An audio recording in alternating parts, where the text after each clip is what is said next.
the old cliche is like every actor wants to direct or whatever, like whether that's true or not, like that idea kind of suggests like, well, every actor wants like control. And that is true to a certain extent. Like I was just talking about, like as an actor, you do have to trust and turn over your work in the film more or less. But, and so sometimes it's nice to, you know, be on the other side of the camera and, you know, get to make some of those other decisions. But for me, you know, being able to direct and produce and, you know, kind of pick the movies and the kinds of movies I want to make now is less about like, oh, I want all the control and I want to make every decision, as much as it's, oh no, I get to collaborate with the people that I want to work with, and the collaboration to me is really important. And one of the lessons I learned from Mark Rydell, who directed the James Dean movie, and you know, he's old Hollywood director, and he is old. He's older, but he's an old Hollywood director, is what I was going to say. And he said on that, you know, 10 or 12 years ago, whenever we did that, or 14. You want to let everybody that you're working with contribute. You want them to contribute their ideas, because that's the way, you know, if you do it that way in a collaborative spirit, that everybody's going to bring you their best work.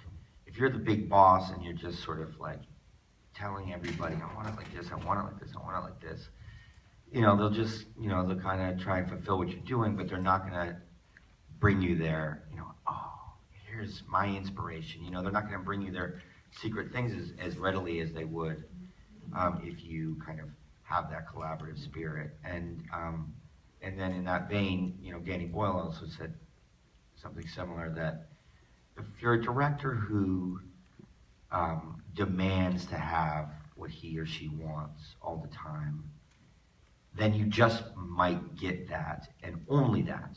You won't get anything more from your collaborators. And these, you know, you're not working with machines, you're working with other creative types, and you want them to be creative. So you want them to take your ideas or the ideas inherent in the movie and then let those, you know, and build off those, and let those turn into something even more. And how do you inspire that? I mean, do you feel like when you're in the leader role as a director, do you feel like you can't show weakness and you've got to, you know, keep cool and everything's under control? Or do you, with your team, go, you know, allow to be vulnerable and go, hey guys, here's where I'm at, and this is what I need from you? Yeah, I mean, it's as easy as like, I mean, I really don't, like if I think about myself on set, like I don't think I make a decision without just checking it with the proper department. So, you know, we're setting up a scene, I'll have my DP over there, like, okay, we'll do it like this, what do you think? Do you think that, you know, is that gonna work? You know, what do you think? And then, you know, I know I've worked even with the, you know, most of the camera operators, you know, at least we have 3 cameras on this set, but like, I know the A and B operator, I've known him for a long time. And so if they, you know, they kind of know what I want, or I'll tell them, and then if they have an idea, they'll say, you know, say it. Sometimes the B camera operator is somebody that I was my roommate in New York, so we kind of like yell at each other in a friendly way. So they'll throw out ideas and I'll say, all right, shut up. And then, but, you know, everybody can kind of do their ideas, and, you know, the guy who designed the costumes is somebody that's worked with me for a long time, and I just trust the sensibility. So I just, you know, I don't have to kind of oversee every wardrobe thing he does, because I know that he's all about, that he'll just get it. He knows it. And so, and, you know, and then that being said, sometimes you do that, and like an actor who, you know, is just performing in a way that like maybe you didn't imagine, and it's not,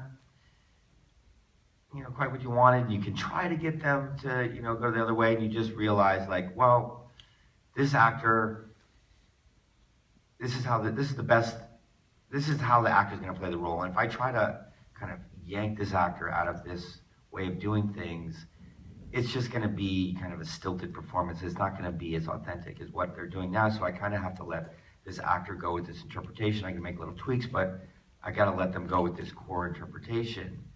And sometimes you got to, that's sort of how I try to let the other departments do it. I've essentially cast my designers and my craftspeople and my production designer and all this.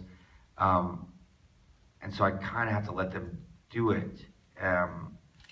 Of course, I'll give them input, but to then like make over everything that they've done will just ruin it. So sometimes you do that and you're like, oh, that wasn't exactly what I thought it wasn't perfect. But I'm not about that. I can't micromanage. I just feel like it's too much energy spent for not enough payoff. The payoff of the collaborative way is just so much better than, regardless of a few times when they, bring you something that isn't the best. It's still a much bigger payoff than the micromanaging kind of thing. At least for me, some directors can micromanage really well and nail it. Like, I'm sure Wes Anderson, like, every, I've seen it, like every frame is like designed, and like, I cannot go out and draw like every frame of my movie. I would kill myself. And I would do I would do one movie every 3 or 4 years. I can't do that. Do you, when you